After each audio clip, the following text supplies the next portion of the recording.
Massima prudenza, anche una guida protettiva, cioè prevedere anche gli errori degli altri, questo è molto importante. Cioè cosa significa?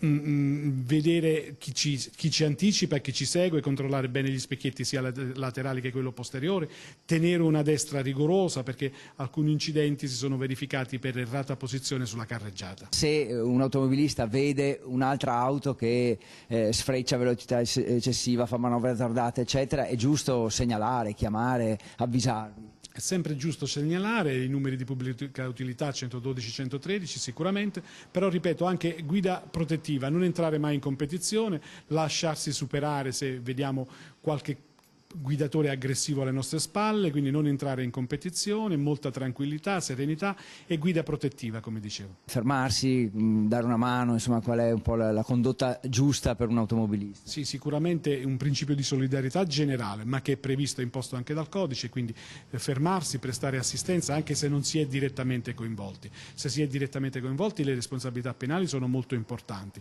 ma anche se si è semplicemente terzi, sicuramente come minimo chiamare l'ausilio come soccorso sanitario, come soccorso delle forze di polizia e mettersi a disposizione per tentare di ridurre le conseguenze di quell'incidente che si è già verificato.